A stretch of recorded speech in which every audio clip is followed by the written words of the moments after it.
My guests this week are Brian Falcon, Jeffrey Clark, and Jedi Rosenberg, the team behind Louder Than You Think, a lo-fi history of Geri Young and Pavement. After moving to Los Angeles in the mid-1980s, Jeff Lewis performed as a singer and songwriter with indie post-punk band Shiva Burlesque and subsequently recorded and released music under his own name.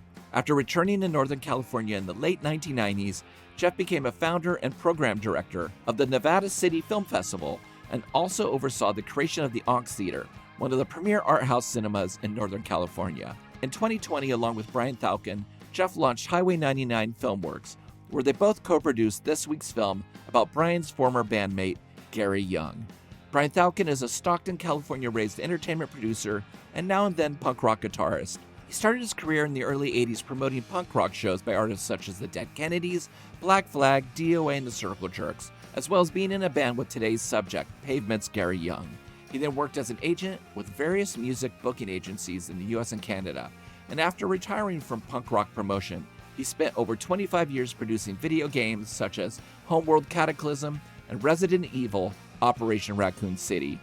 Director Jedi Rosenberg is a filmmaker from Pittsburgh with a background in directing low-budget hip-hop music videos, and he eventually applied his DIY filmmaking aesthetic into a world of one-man band documentary filmmaking. Over the years, he was a showrunner for the Emmy-nominated science and technology show Hello World, and the director and producer of the 3-part documentary series System Shock about the story of the MP3 file format. And now, with Louder Than You Think, he's directed his first feature film. And it gives me great pleasure to welcome the Revolutions Per Movie, Brian Falcon, Jeffrey Clark, and Jedi Rosenberg. Hey, everybody. Hey, thanks for having us. I'm so glad I have all three of you here today. I never thought in my lifetime there would be 3 Pavement-ish documentaries, with the Slow Century. I just talked to Lance Bangs about Slow Century and Pavements. I loved what you did with this film, and I was really shocked at how open the members of Pavement were in terms of access and coming from the heart, which is usually something we don't get access to. So I'm really excited to talk to you all about this film. Brian, I know you were in a band with Geri, which I want to get to in a moment, but how did the rest of you come across Pavement? And better yet, what made you want to make a film about Geri Young? Such a good question. Should I take that, you guys? Yeah, Jeff should start with it. I guess it's fair to say that, the initial idea was probably mine. I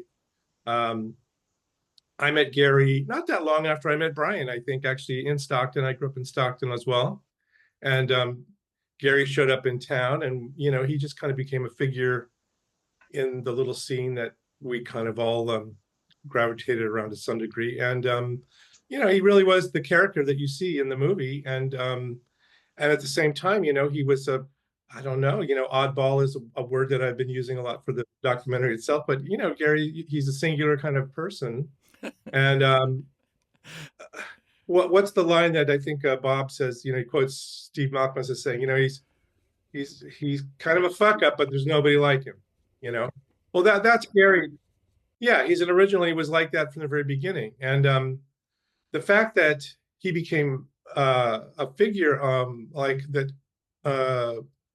I saw on a cover of magazines in Europe when I was visiting, just kind of blew my mind. I was like, how is that possible? Why is Geri Young on the cover of Melody Maker? I saw that while I was in London visiting around 1991. And then I kind of go, oh my God, that's right. He's playing with Steve and Scott and all that stuff. So I just kind of kept that in the back of my mind. And eventually I work with I have a little film festival up in Nevada City, California, where one of the people involved with it at the time was David Nicholson, who's our cinematographer for the film. And, we were talking about making a film. It was just like a what if we made a movie kind of thing. And David was kind of in, hey, let's do that thing about Geri we were talking about. So that's kind of the genesis of why we did it. It was going to be a short film, actually, Chris, initially. Okay. We were going to make a little 15-minute, Geri Young. What a trip. Sure. I could totally understand that. Yes. Yeah. And then it kind of snowballed into this thing that it is now.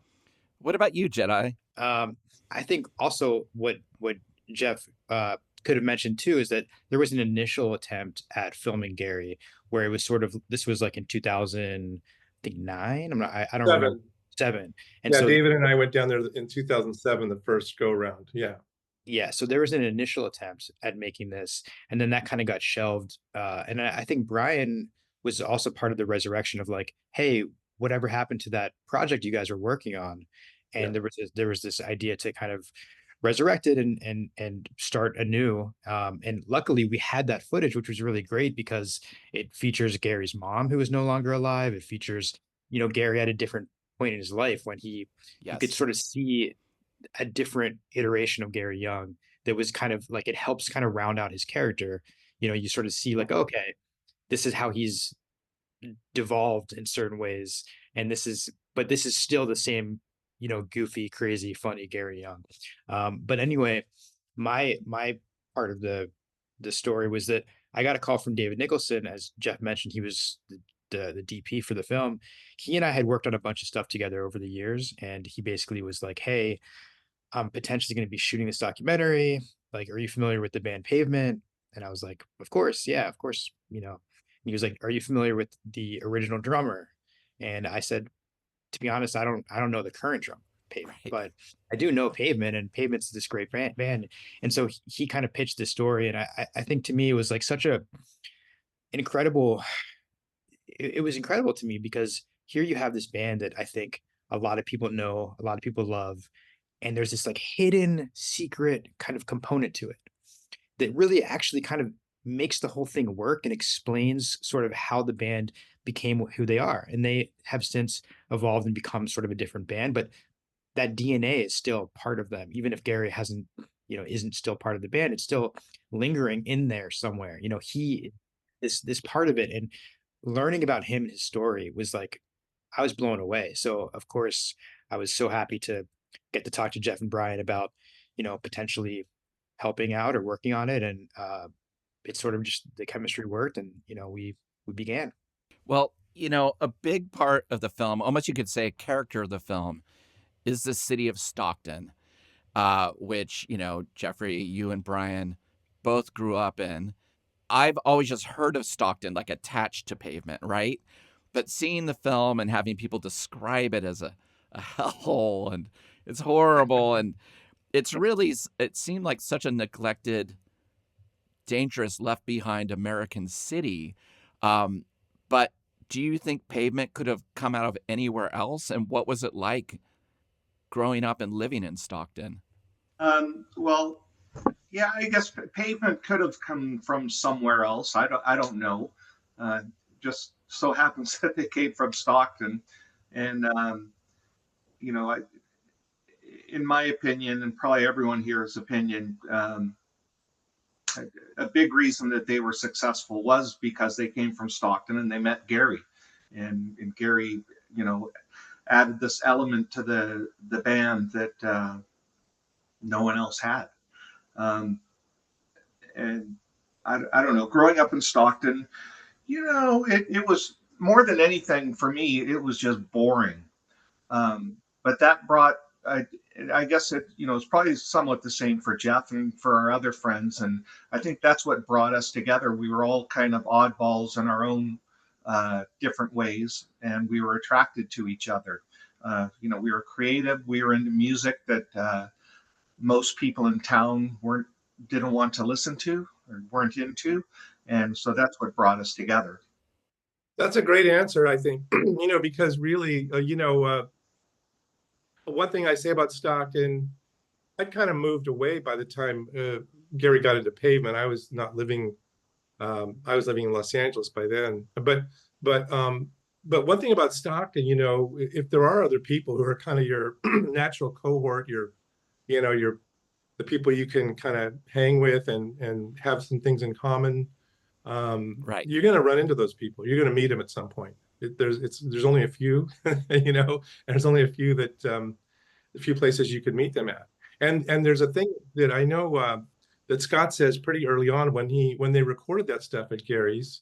He says, I never expected anybody to like it. Yeah. And I think that's so great. Like, I just think like that's exactly it. when you're doing something like that in Stockton, they were just doing it just because, like, let's just do something, you know. And so, you know, that's really where that comes from. Like, you're not out there to like, you're not expecting to, you know, have a hit or make it big. It's a very different kind of world if you're doing that in Stockton. So I'd say if anything, if there was some kind of energy that Stockton helped propel them, you know, in that way, that's what I would say it would be. Just like, what the fuck? Let's just do it. You know, who cares? The film is, you know, also about like the culture of fanzines and, you know, trading tapes and accidental success, and then the illusion of what could be as they become almost, you know, unfairly pinned, you know, the next Nirvana on them. Right.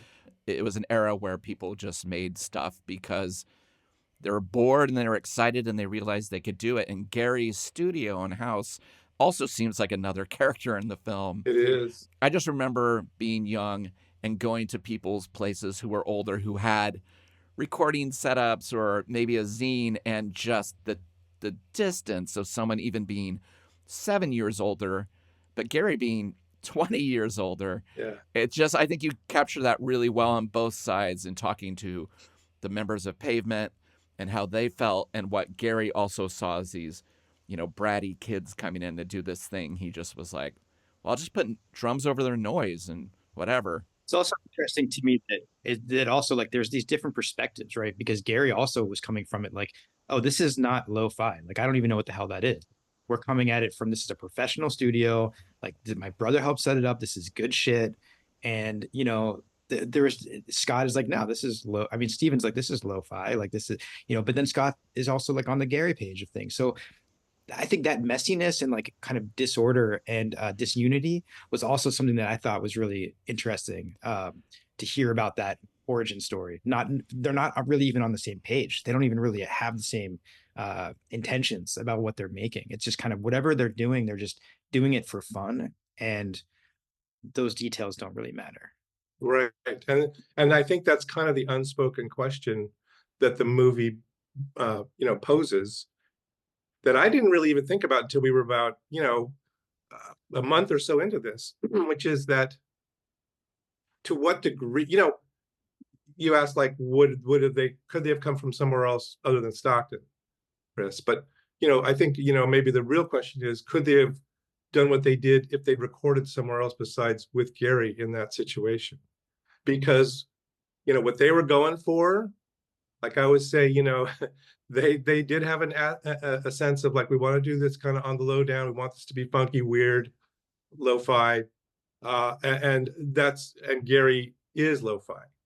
He you know, so it's not said in the movie, but actually, you know, Kelly Foley, you know, he's my friend and a figure in the film who actually directed Scott and Steve to go to Gary's studio. Well, the reason that is because Scott asked Kelly if he knew any places to record. And Kelly had a band at the time, and they had just recorded in this very nice, you know, studio in Stockton where they do radio commercials and stuff like that. And I think Scott was asking Kelly, do you know, could you give me the number of that studio? And Kelly goes, you don't want to do that there. I know a guy, you should talk to this guy, Geri. And he gave him the number. Now, so if that had gone the other way, I don't know if that, you know, if Slate Tracks would have been Slate Tracks. Right. Absolutely. Yeah, it could have been one and done. They could have been disenchanted. It definitely wouldn't sound the way it sounds. Exactly. And the nice thing about the film, too, is I didn't know much about Gary's origin story, about even getting the Stockton, the story of his childhood and his hyperactivity, and the story of his mom saying, yeah, he broke a rib when he was inside me just from kicking around, and, you know, him having to, you know, turn to substances to kind of slow him down from his hyperactivity.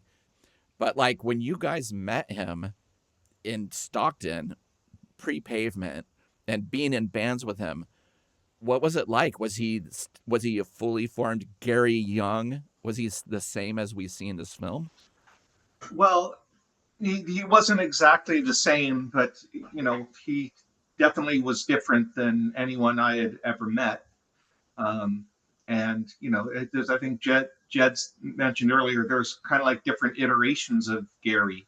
Um, when I first met him, like I met him because a friend of mine and I were trying to start a band, and my friend's roommate worked for this waterbed place, and he said, "Oh, I know a drummer. That there's this guy at work that he's an old washed up hippie from New York." And I think at the time Geri was 26. I was 18, and Wow. and so the 8 years difference in age, between myself and Geri at the time, it seemed like a big number. As you get older, it's not such a big deal. Um, but Geri, yeah, he was like no one I had ever met. We were these young 18-year-old guys like trying to be like the Ramones or the Clash or something like that. And we end up with this drummer, a hippie guy with a ponytail who always wore two different colored socks and listened to the Grateful Dead. And, it was kind of an odd fit, but we didn't have anyone else. And Geri, he was fun to be around. He grew marijuana in his backyard, which like I didn't know anyone who did that at the time. And he would supply us with all the pot we wanted to smoke. So it was pretty cool. I love that everybody seems to know the exact amount of acid he took too. It was like by the age of this, he'd done it 375 times. I'm like, if you're still counting the amount of times you do acid, it's pretty impressive. But I think everyone came to a consensus that it was definitely influential in terms of his spirit and the way he approached recording and his relationship with his wife Geri and everything. I also love he has so many great quotable things like, as long as I stand, I will drum, or my job in a sense is to wreak fucking havoc, and I think I did a really good job of it. Now you can tell Geri enjoys being in this film, and he seems to enjoy the spotlight. But did he ever try to sabotage the film or wreak havoc while you were making it? But we were wondering about that. Like, I mean, that's the thing. You just kind of, again, you just don't really know how much of that is him trying to do that and how much is it just Geri being. But no, he was a a bringer of chaos. No matter he would just say weird stuff. We were in Austin, at the doing a South by Southwest. He was in a wheelchair up there, but he was still saying weird stuff in the Q&A. Just to I don't, he just had to make things weirder. So I don't think he was intentionally sad. I don't think he ever intentionally did. no, he wasn't trying to sabotage things. He just, No. I think that's it. He was just like, this would be more interesting if I say something weird. It wasn't intentional, but he did wreak havoc. When we decided to get this going, we got Jed on board and David Nicholson, and I live up in Vancouver, Canada, and we made arrangements to start filming at Geri's house. So I flew down from Vancouver. I brought a guy along to help, Dan O'Connell. Jed came up from LA. David Nicholson was coming down from Nevada City. Jeff was there. And the night before we're due to start filming, Geri's wife called me and said, "You guys can't come tomorrow." And I said, "What are you talking about?" I said, "We're coming. We've spent money. We've all taken time out of our schedules. I said, we're coming over tomorrow." It turns out she didn't want us to come because she thought the house was too messy.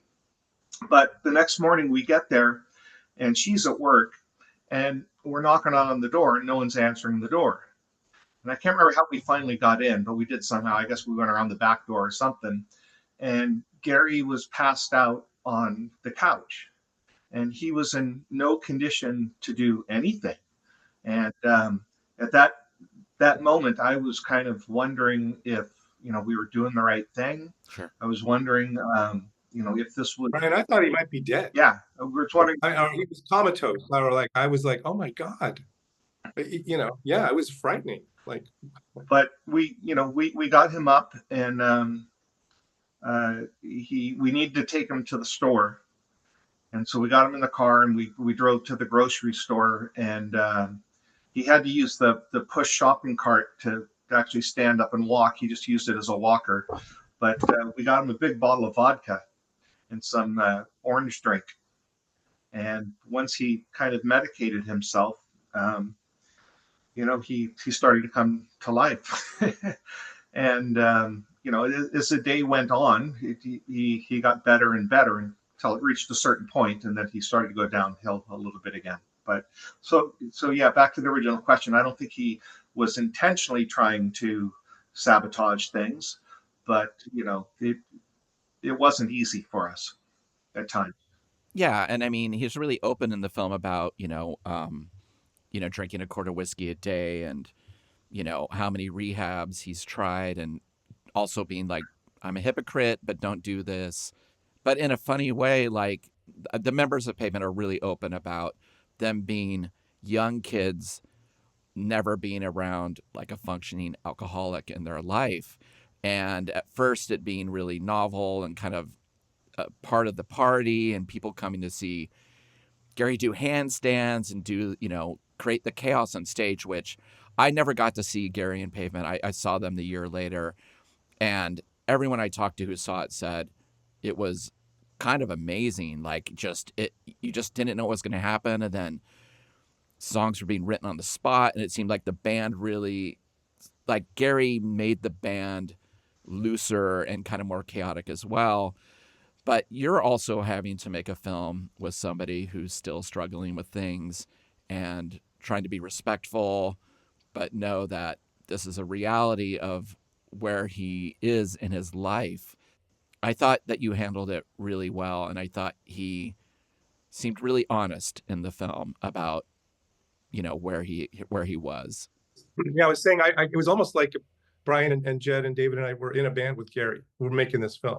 Like I could sort of get it, like we're trying to do something here, and this is great and everything, but like you got to get it together, or how do we make this work, So there was always this kind of sense of like, wow, things could just completely fall apart at any time, which actually they could have, but they didn't, luckily. And on the flip side of that, I think like in the way that he elevated Pavement's performances and so forth, he was performing for us. And so anytime we put the camera on him, he would just do stuff. There's a point in which like we're literally just adjusting the camera and like getting ready to shoot something else, and he's just walking toward the camera and he just starts going bah bah bah, let's scare the children. And it's just like this beautiful, hilarious moment that of course we're going to keep in, but that's him just inserting himself and that's his doing like a handstand. That's him performing and wanting attention and being kind of silly and goofy, and it's great. We love that.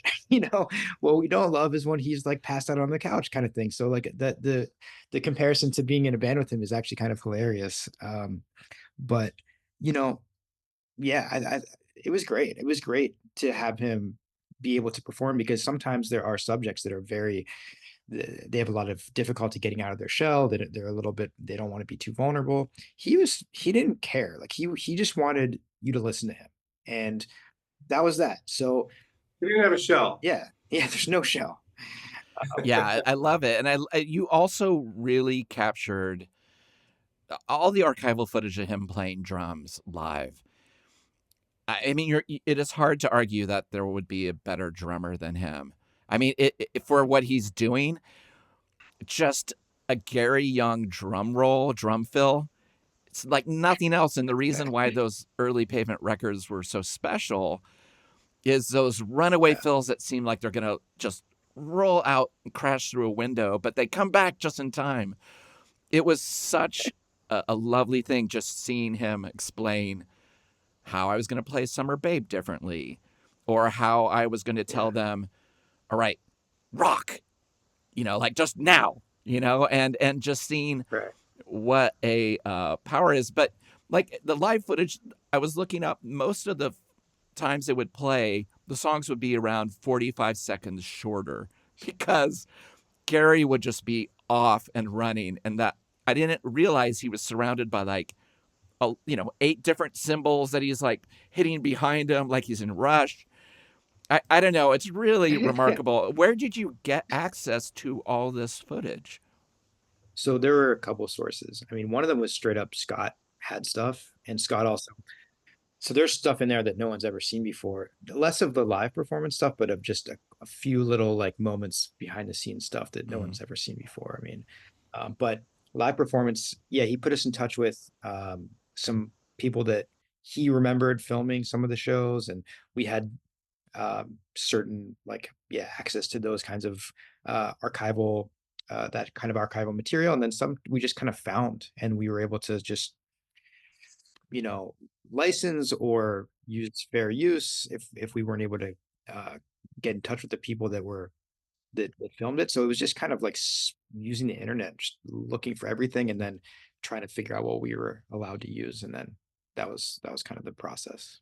Yeah, and we were about, I think, like 2/3 of the way through the film, and Scott got a hold of Brian. Scott Canberg got a hold of Brian and said, "Hey, my dad was cleaning out the garage in Stockton, and he found a bunch of VHS tapes. There might be some stuff on here you guys might be interested in," which turned out to be a lot of that first tour Wow. footage of, yeah. So like, that's definitely stuff nobody's ever seen before. Yeah, Scott called me and was like, "Hey, I have these 2 VHS tapes, like, I don't know what's on them. I don't have a VHS player. Can I send them to you so you can digitize them?"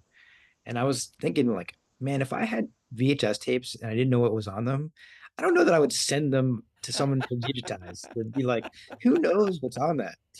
But, he I guess he trusted us, and sure enough, they had, like, really cool moments on there that, yeah, that no one's ever seen before, and, even, like, one of the craziest things to me was there was, like, a little party that was probably after a show or something or before a show, I don't know when it was, and we see Gary come up on a porch, and he's, like, drinking, and he, like, steals someone's drink and then drinks it, and then he's about to give it back, and then he runs inside to re it's like, there's little kind of subtle moments in there that are hilarious. But then Scott is being filmed, and he's asked about Gary. He's like, oh, like, oh, he's such an amazing drummer. And he's like, yeah, like they're talking about Gary on Yes. camera in a interview that's impromptu that no one's ever seen before. That was on a VHS tape. It was like when I was watching that in the edit, I was like, how, what? I'm watching the perfect thing right now because I needed like a bridge. I wanted a bridge between like that to go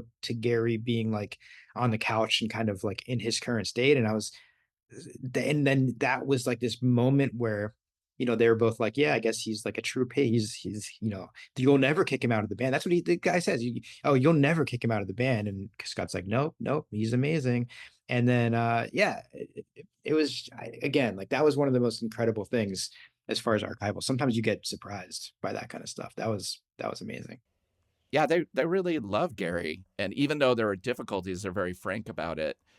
I think they were like, yeah, he was essential and so important to the sound of what we did, the energy of what we did. He kept us on our toes. He made us looser.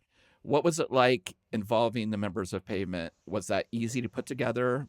I would say, some of the members were easier than others.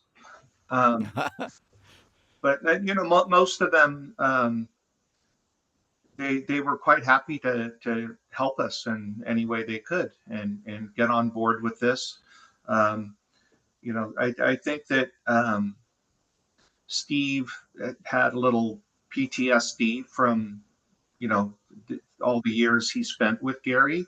It was Sure. I was in a band with Geri for, I don't know, a year or two. I was in a couple of bands with him, and we never did anything near what Pavement did. Those guys were touring the world constantly, probably playing a couple hundred shows a year or something, spending a lot of time together.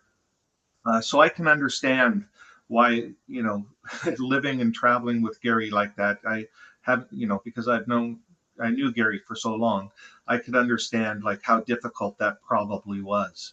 Um, but they, even Steve, all of them were very helpful, especially Scott. Scott actually was the executive producer on the film. He agreed to do that, which was really great. And yeah, he was completely helpful at every step. But all of them, really, like you asked, you made a point about that earlier, Chris, at the beginning, kind of like, just how open-hearted everybody seemed. And I think that really comes through in the film. I think Steve and Scott and Bob and Mark, all of them kind of just, they acknowledge, Gary's an amazing guy. And it was they were all very gracious, you know, in their own way. You know, certainly we couldn't have made the film without them helping. And so yeah, I just want to make sure that, you know, shout out to all those guys, because they didn't have to do that, and they did, and I think says something about, you know, how they feel about what Geri brought. So, you know, it's kind of nice is when you see them start kind of cracking up, like thinking about Yeah. Geri. Steve does that a couple of times, Yes. and Mark is like just suppressing a laugh, you know, several times, just going, you know, that is very charming and cool to me, like to watch those guys, just their own memories start coming back to them when they start thinking about Geri. Yeah, and I think that, you know, I watched a lot of interviews with them, and you see how withdrawn and kind of like there's a lot of interviews in which they clearly just don't care, or they're Right. maybe they're nervous, or maybe there's something else going on, but the effect of it is that like these guys aren't really like too serious about being interviewed. You know, they don't have their heart in this, which makes sense when you're getting interviewed like 100 times a year and it's the same questions, and you know, you start to like be disaffected to some degree. And so I was a little bit worried that maybe that would happen, that they were just sort of like not interview types, you know, they were just not going to really bring it.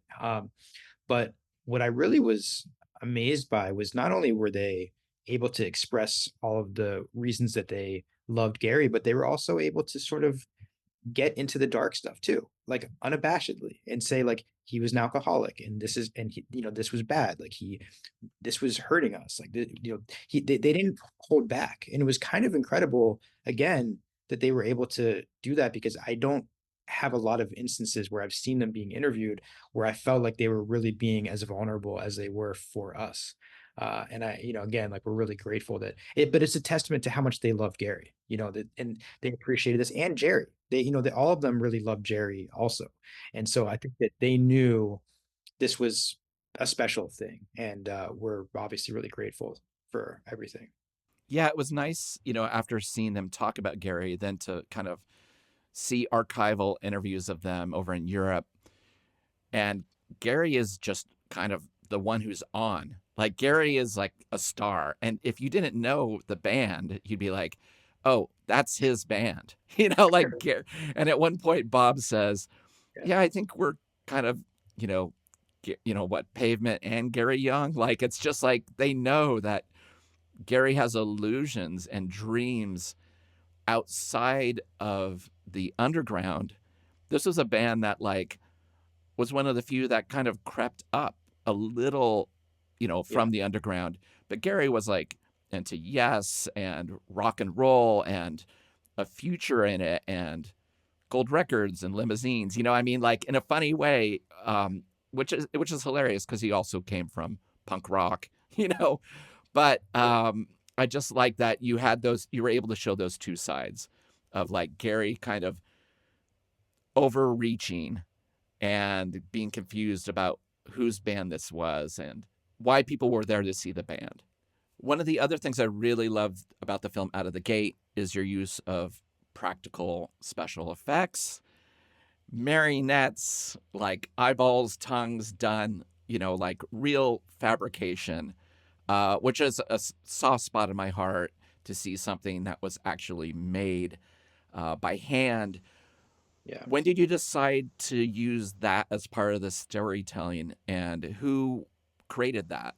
Yeah, well, the puppets, Adrienne Rose Leonard created the puppets with her team of people, but I guess, you know, one thing I brought pretty early on was like I said, I work with this, I helped start a film festival up in Nevada City, and one of my jobs there was to watch a lot of documentary films, you know, and judge them to see if they're going to be in the festival or not. And so I probably have watched literally 1,000, you know, documentaries. And one thing that I was struck by was how, you know, there's an element in a documentary if somebody's telling a really cool story and there's no way to depict it except for maybe an old photograph or just somebody talking about it. That's not very cinematic or interesting. So I knew we wanted to have some kind of animation to depict these scenes. And I had seen some really cool, one of the films that I saw that year was actually like with marionettes. And I thought, oh, that would be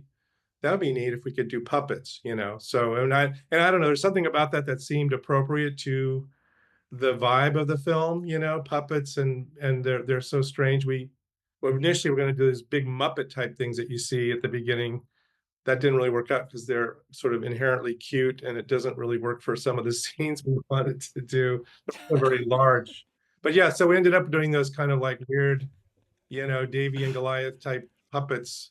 So Adrian Rose Leonard created those, and they are an amazing part of the film. I was going to say, you were asking like, what was it like, when like Brian and I first met Geri, was he like the person that you see in the film back in like 1979 or 80 or whatever? And I was going to say, when we were talking Adrian to, through like, how do you create that scene where Scott and Steve first show up at Geri and Jerry's place in Stockton?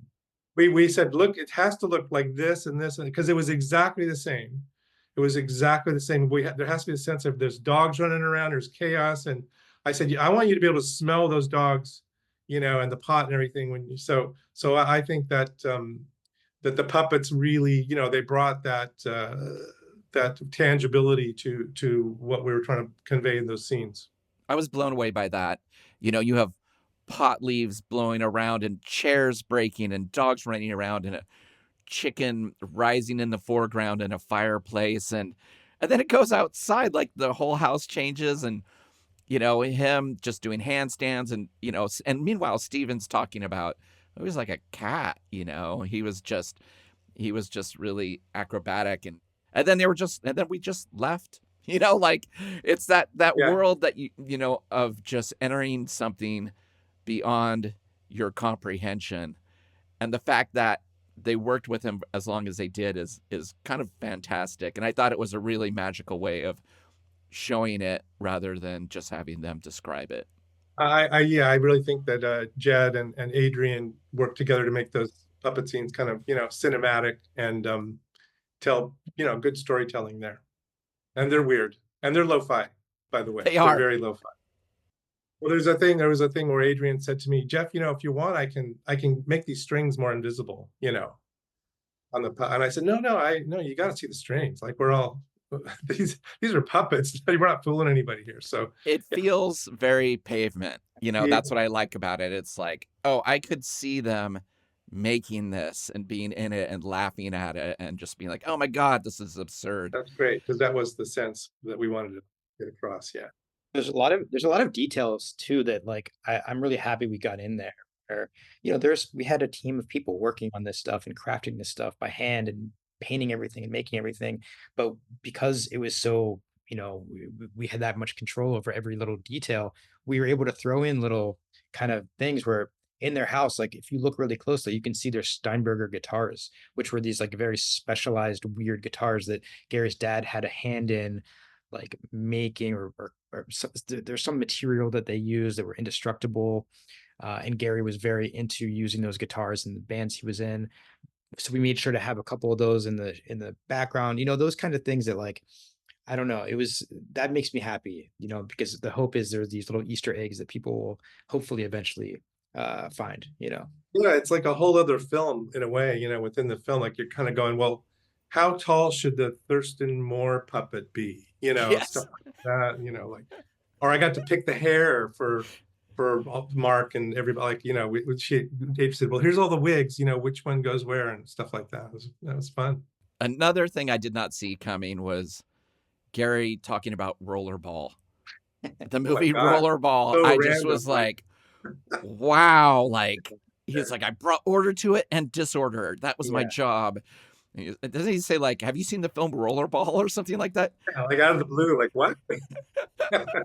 There's almost nothing in the film that like precedes that would make it make sense. And that's kind of why I love it so much, is because you're like trying to unpack this band and he just randomly is like just making a reference to this like kind of weird 70s exploitative film. And then we see like, and that was another thing about like, we had to license that footage and just like, sure, kind of negotiating how much of it we could keep in there. And like, I'm just really happy with how that whole sequence comes across. So great. But then it's like, that really is how, like, those are his words. That's really how. Right. Yeah, that's great, right? Because it's inside of Gary's head. Like, so to him, Pavement is like Rollerball. Like that's You're getting him you're just having a conversation with him. And of course, he's probably thought this many times. Yeah. It just hasn't come out. He hasn't had an audience. Yeah. Brian, were you surprised? Like when you heard Pavement for the first time, did you ever think, oh yeah, Geri will travel with this and this is kind of a good escape for him to get out of Stockton? But the first time I ever heard of Pavement, I was talking to Geri on the phone. It was not long after I'd moved up here to Canada. And I don't remember why I was talking to Geri, but I was. And he was telling me, he goes, oh, I'm playing with these two kids now. And like, we're going to be big. We're going to be really big. And, and I'm like, yeah, sure, Geri, whatever. Because that's just kind of what he, would say about anything. Right. And so I just kind of dismissed it. And then I guess it was like through some friends up here in Vancouver, they said, hey, did you hear about this band from Stockton called Pavement? And I said, Pavement? That sounds familiar. Like, oh, that's a thing Geri was talking about. I go, what? Like, you've heard of Geri's band? And they're going, yeah, they're the latest thing, And so I did a little digging, and I was going like, who are these kids he's talking about? And it's like, what? Scott and Steve Malkmus? And I'd known those guys for a number of years. Steve used to play in, like you mentioned, the Straw Dogs. It was a Stockton punk rock band that they used to open up for my band, The Authorities. And so I knew Steve through that. And Steve was kind of the last. He played bass in that band, and he was just a kid. We were all kids, but he was a few years younger than us, and he was kind of quiet and unassuming, and Right. It's kind of the last guy that I ever would have picked, to be a very talented songwriter. Yeah, was Geri, when you were playing with him, was he doing things like going out and doing handstands and like taking over the show and things like that, like trying to take the attention? Yeah, he was. So you asked earlier about like, I guess, did Geri change, or the iterations of Geri? And on some level he did, but on the basic level, he was kind of the same, throughout his musical career. I mentioned that, we were both pretty young when we met. And, but even though Geri was in his mid 20s at the time, he was pretty much an alcoholic at that point. We had a map that we called the blam-o-meter. And the further away from Stockton we got, we knew that Geri would, that the drunker he would be. So if we're playing in Sacramento, which is 50 miles away, it's like, okay, we could probably get through this. Okay. San Francisco, that's like 100 miles away. So like, you're getting on the edge, he back then he would drink vodka with grapefruit juice, and he would pack himself several thermoses of that. And he would always travel separately from us. His wife usually came with him. And I guess she would probably drive home from the shows, because at that point, he wasn't able to. But he would, like, during he never knew what song. We'd give him a set list. He never knew, like, what song matched which name on the set list. So it's like, what's next? How does this one go? Do I start it? And then in the middle of it, he may or may not get up and like go to the bar or do a handstand or something. Those sort of things never changed. And for us, like I mentioned, we were trying to take it seriously at the time. We wanted to be the next, punk rock band. Geri didn't really care. And, in hindsight, he was the most punk rock one out of all of us, even though he knew nothing about punk rock. Yeah, I love that every photo of him in a punk band, he's just looks like a hippie. There was always someone in the scene who was not going to cut their hair for any music scene. And Geri, you mentioned, her interviews are also really telling. And there's, a point where she walks through while Geri's talking and it's kind of like what she say. All fame and no fortune. Yeah, exactly. But she obviously really loved Geri, even if maybe she didn't understand the scene or whatever. Sounds like she was, like driving him and at the shows trying to help. I mean, she put up with it and with him for a long time. Right. It's like there's another. She had a quote in the movie. I think she's talking about Pavement, and she said, "Well, I never thought this was going to go anywhere," because Geri had, while she had been with him, he had been in 27 different bands, and none of them ever went anywhere. You know, until this one did. Yeah. So go figure. And I'm sure every band he was in at the time was going to be the one that was going to be big. Well, exactly. Yeah. But, in the beginning, Geri, like Brian said, she didn't even want us to be in the house. That was how she started things off with us. Like, so we kind of made it a point to like, okay, we're not going to film. We're not going to film her. We're not going to make her uncomfortable. This is her house. We wanted to make sure that she's cool and everything. And then I think as we filmed, she began to warm up a little bit to this concept of like, oh, they're like filming, and that's when she walks in and says like, all fame and no fortune. And like it was the best. That's one of the best moments in the movie, and it was just kind of like her little first cameo sort of moment. And that was like, I could tell she was beginning to get like open to the idea of being on camera, but she wasn't sticking around. She kind of came in, said what she had to say, and got out of there. But like slowly, as we kind of spent more time there, and I stayed over one night, and I think that really helped, make her like realize that we're some sweet guys. We're just trying to make a nice film. Right. At that point, like at some point after that, we were able to ask her if she would sit down and do an interview. And again, she was kind of reluctant, but she did. And she's one of people's favorite part of the movie. I get that a lot, where people are like, oh my God, I love Geri. I love Geri. She's so great. I want to see more of Geri. I got that a lot. So I think for as much as she was in the beginning kind of reserved, it made me really happy that how much she kind of warmed up to us. Geri's a private person, really. She doesn't want a spotlight or anything like that. And it was very kind of her to let us into her home that way. And and I knew Geri from way back, and Brian did as well, but David and Jed were new to her, and so it was great that she opened up that way. And yeah, I think that's one of the most interesting things, is how she kind of you get to see like she's telling her little side of the story here a little bit, right? Like that's important. Yeah. And they are, these are two people who basically were together since they were, 16 years old or whatever. So she's a key part of the story. She's an amazing character, if you want to call her that, in the film. And there's this sweet moment where they're on camera together, and like, he says, oh, she's a sweetheart, because I asked her why they've been together so long, and like there's this, you get this little moment of this warmth between the two of them, and you kind of get it first. You're like, how does this work? And then you get it. Like for us, it's there.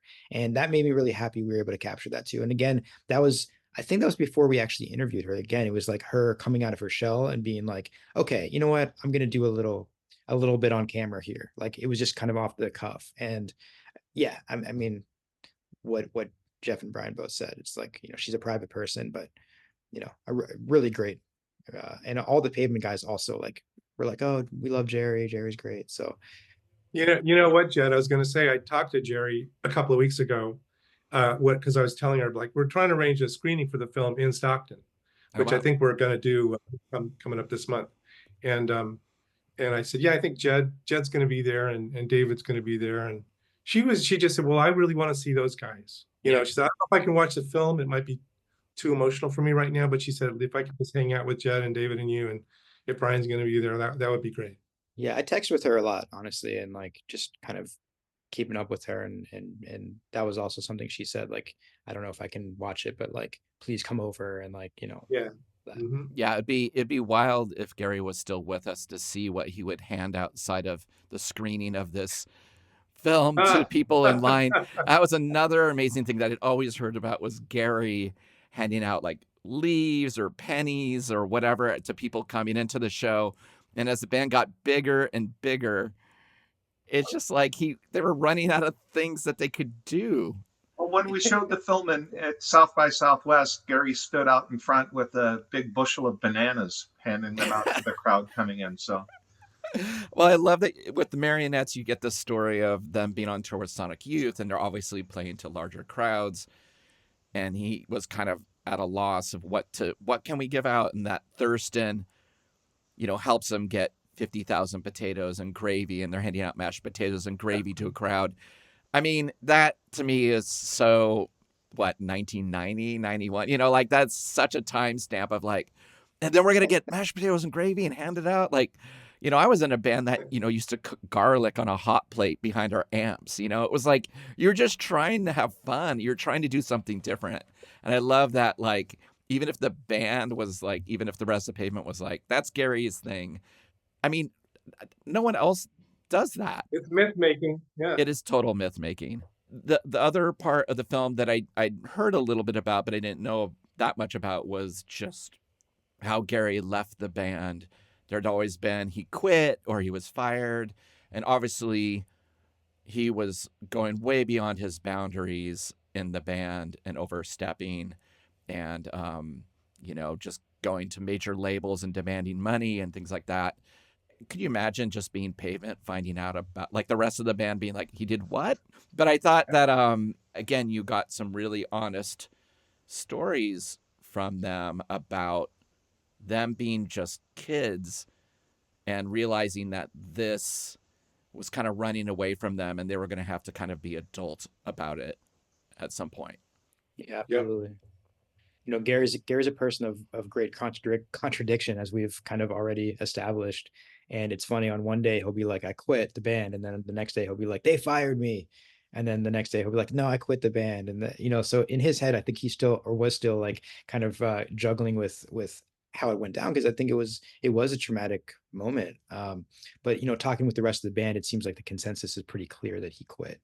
And yeah, they things had reached a point where there was just no way that they would be able to continue being so just on different pages, Yeah. and I think that was a really hard thing. But what I love in the film also is that he has this whole next chapter of hospital and how he's able to sort of make this bounce back. And again, Geri Young is fucking doing weird shit again, and Thurston Moore put him in touch. Like, he's in the video for Pavement. Like, all this stuff happens again because Geri, like, he's a charmer. He, like, people are enthralled by him, and he makes it work. And so even those Pavement guys who were like, that was fucked up, we didn't like how he went to the label, we didn't like this, we didn't like that, they're all just like, oh, we love Plant Man. And then you see them in the audience for the at Lollapalooza. Amazing. They went to see.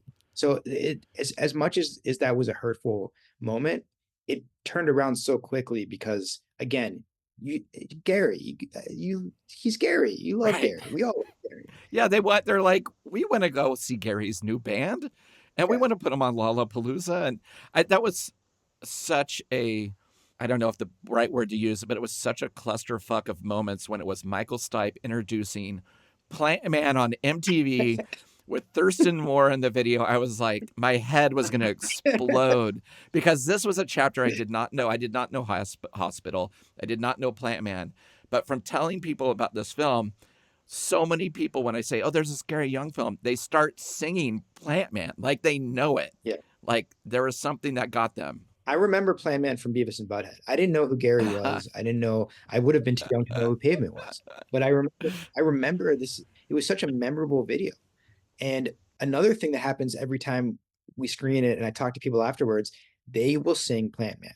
That happened all the time. And it's just such an earworm, and it's such a goofy song, but it's like, it sticks in your head. Like, you just have to, it just stays with you. And that's like the Geri effect, I think. It stays with you. So, yeah. Chris, if you go back to at the beginning of this interview when you asked us, about Geri and did we have any idea, or why we wanted to make this film about Geri. So what you just said there about you have Michael Stipe talking about Geri and Thurston Moore in the video and Geri dressed up, as a daisy singing Plant Man. That is why we had to make the film, because this is Geri, the guy that, we kind of grew up with and was our neighbor and we played in little bands with, and the last person on earth we ever thought would achieve any level of fame, maybe not fortune, but, some fame. That's why we had to do it, right? It was a mind fuck. So. Yeah, I mean, he even had an advice column in like a Japanese magazine, like a did. serious, yeah. serious advice column. Like, I'm having trouble in my relationship what should I do? And he took it really seriously. And I'm like, Geri Young, that Geri Young had a advice column and he took it seriously. It was, oh my God. I learned so much about him. And I just felt like, as much as I can know someone from documentary, I just thought it was beautiful that way. But you're going down, you're shooting with Geri, you're talking to the other members of Pavement. When did you know that it was time to maybe wrap up the film and start editing it and put it together? That's a good answer already. It was all, I mean, I'll let Jed answer this, but it was all kind of happening all at once, all throughout the film. Yeah, because okay, we would shoot something and then I would go back and start cutting it together, and just seeing where we were and seeing what we were missing. Because to me, that was also really instructive for, okay, we're going to go back to Gary's house. We got all this stuff, but like, you know what? We didn't really get him talking about this. We didn't really get him talking about that. So I would never just shoot hours of footage and just leave it aside. Like I'm always going to want to go through and so I think, I don't know, like when we felt like we had an end, I just think when we finished all the interviews that we needed to get, and we were already at that point, like had a pretty good structure of beginning, middle, and end. I think, I don't know. I don't remember like, aha. Yeah, though, there was a thing like actually you just touched on Chris a little while ago, because we were talking about this. Jed and was saying, I don't know if we've got enough of like, why did those guys put up with Geri this long? Like it wasn't really clear. Like we get, oh wow, he's really a wild card. Like everything's going to fall apart. Why did they do that? So we actually went back and I don't remember if you shot any more footage, but you found footage of them, talking about that. There was elements of the story that had to still be kind of put together, and I think that took a while. It was I've never made a film before, so I don't know how these things are actually supposed to work. Maybe that was what worked in our favor. Like we didn't know. I certainly wasn't sure where does this all wrap up, but there's a lot of elements that go into making a film. But that part of it, I think we sort of had to build the story as it was starting to develop. I remember also very specifically being worried that the film was going to be too dark because there's a lot of like, Gary's an alcoholic, and like, I didn't want people to come away from it thinking like this guy had this rise and fall and now he's like depressed and he's like old and sick. And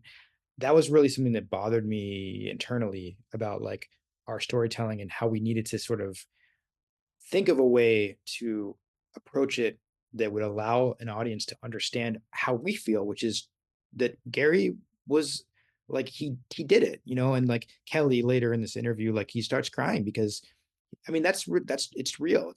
He actually did it.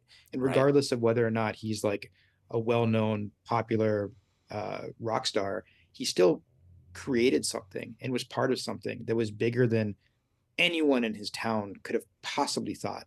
Yeah. And I remember like, so I literally was like, man, I need Geri to say something like that. And I when the last time we went to film with him, I said to him, Geri, do you want this film to have a happy ending or a sad ending?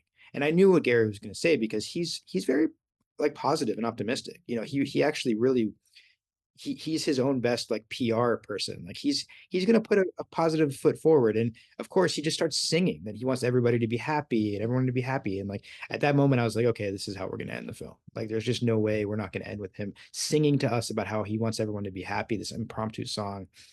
So that's like an example, I think, of when you're cutting together stuff and you're like you're missing pieces and you're like, okay, I'm going to go back and we're going to try to get something that fills in this gap.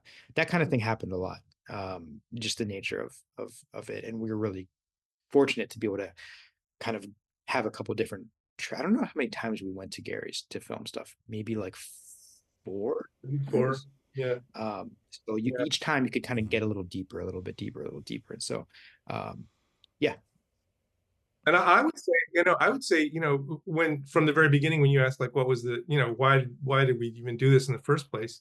I think, I kind of went into it thinking like, well, this is like a fish out of water story, or like some kind of like this is the most improbable thing that could have ever happened.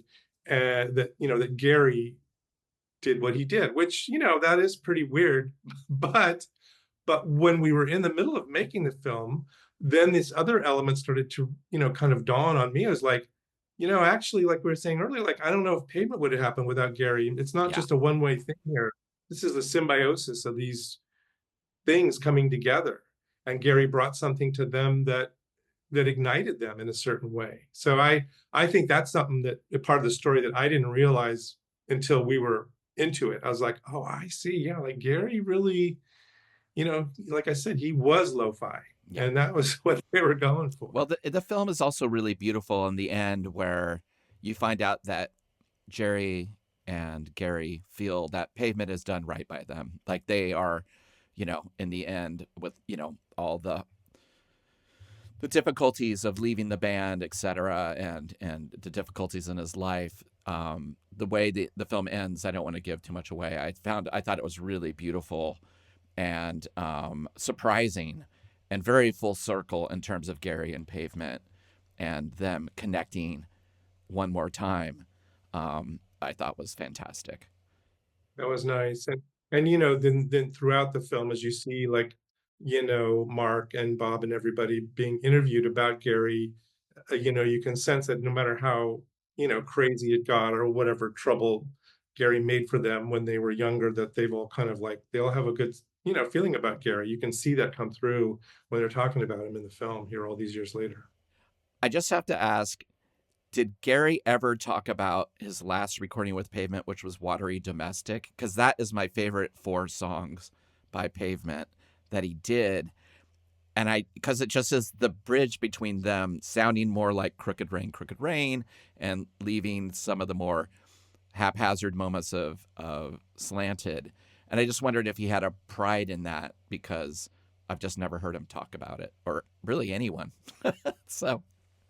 Yeah, I don't think he really talked about it. And I'm not really sure exactly when the sessions were for that, because I know he was part of that.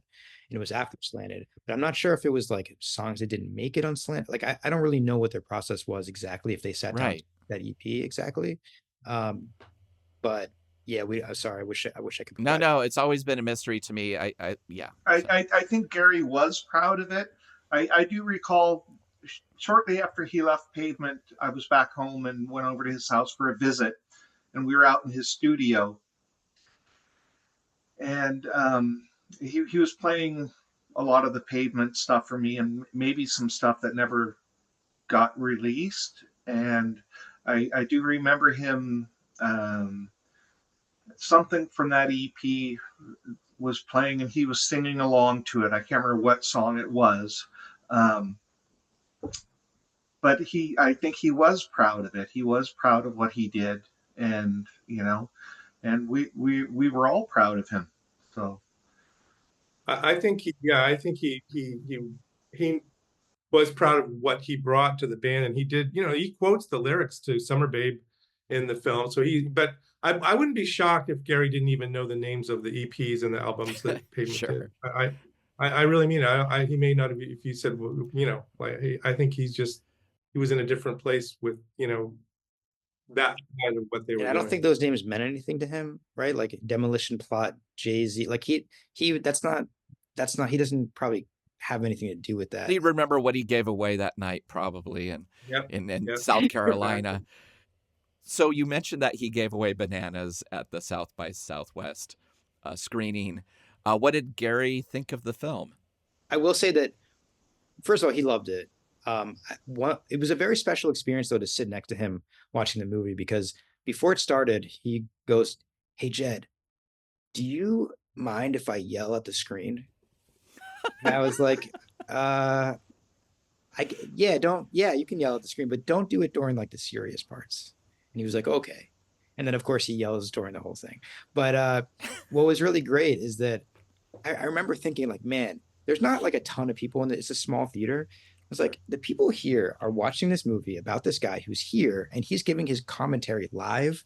And like, this is a pretty special experience, because he would yell out stuff, and it just felt like you were watching it with like a home movie with friends or something. It was like he made that experience to me feel that way. I will never forget one. I don't remember what he yelled most of the time, but I remember Bob said, none of us wanted to be rock stars. And Gary's like, bullshit. And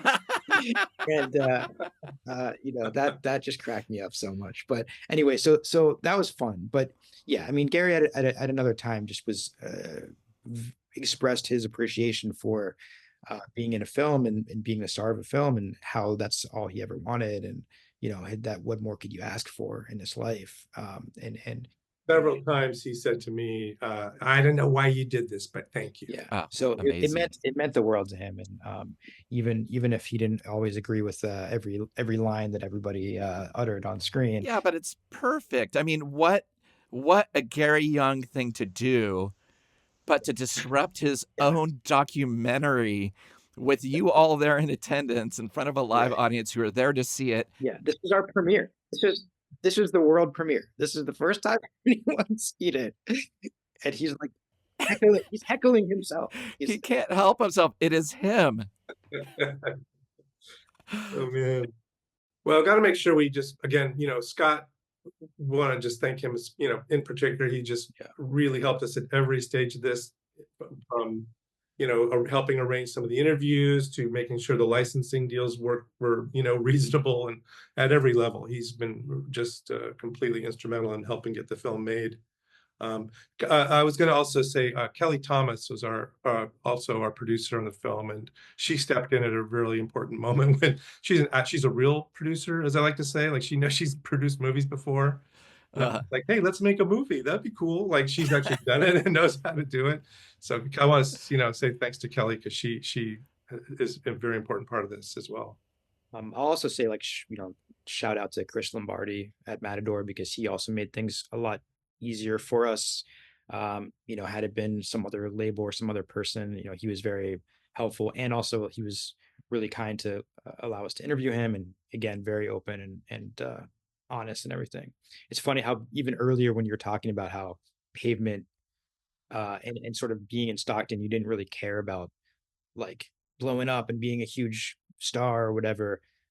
Matador had that same mentality too, where Chris Lombardi was like, we weren't even trying to be this big label. We're like, we were on the same page as Pavement, So again, it's like they found a family right away, and Gary was definitely not someone that fit into that mentality.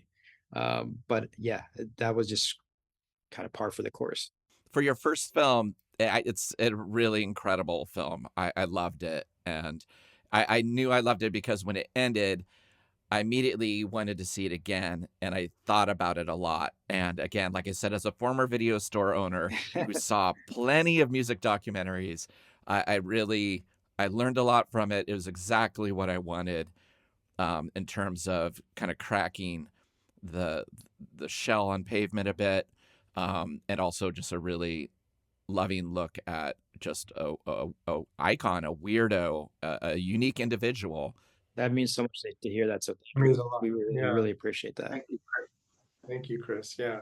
I was going to say, I would hope that, if you, this is something we talked about in the making of the film from the very beginning, like, hopefully, even if you never heard of Pavement, didn't know much about indie music from the 90s or anything, that this story would have some kind of resonance with people, because he's a character in any context. And there's something about, like I said, there's some kind of story here about symbiosis, and when this element is added with this element, this plus that equals something very, interesting. And hopefully that's what the movie does. I will tell you this: my parents will love this film. Okay. So you can use that as a pull quote if you want. Yeah. Well, at the end of every interview, I ask the same question, but I tailor it depending on what we're talking about. So on a scale from 1 to 300, how many pounds of mashed potatoes and gravy handed out by Geri outside of a show do you give your own film? 1 to 300 pounds of mashed potato and gravy. Which end of the scale is good? I'd say it depends. Well, that is a good question. I'd say 1 pound is not awesome. And I'd say 300 pounds is legend making. Wow. Well, I'm a modest man, so I'll say 270. There's some things, we probably could have kept going or whatever, but I'll settle for that. 272 pounds be about right. Brian, do you have any poundage here? Well, I don't know. That's a hard question. I was kind of. Just imagine if Geri asked you, he'd be like, how many pounds of potatoes would you give my own film? Geri would give us 299 pounds. There we go. I think we cracked it. How many pounds would Geri Young give this film? And I think you're right, 299. You know what's weird? I had 272 here and 299 over there. So everybody's correct. Again, thank you all so much for coming on the show and making the film. Really appreciate it so much. It was nice to meet you, Chris. Thank you. Thank you, Chris. Thanks for having us. Thanks, Chris. Thanks very much. Thank you for listening to Revolutions Per Movie. We release new episodes every Thursday on your favorite podcast app and additional bonus episodes every Sunday on our Patreon. The show is a completely independent affair, so the best way to support the show is through our Patreon at patreon.com/revolutionspermovie, where you can get weekly bonus episodes and shows, exclusive limited edition flexi discs and records and CDs featuring guests that have appeared on the show, and other exclusive goods sent to you just for joining. You can follow us on social media at Revolutions Per Movie and also find out more information about our various guests in the episode show notes. Thanks again, and we'll see you next week. Bye!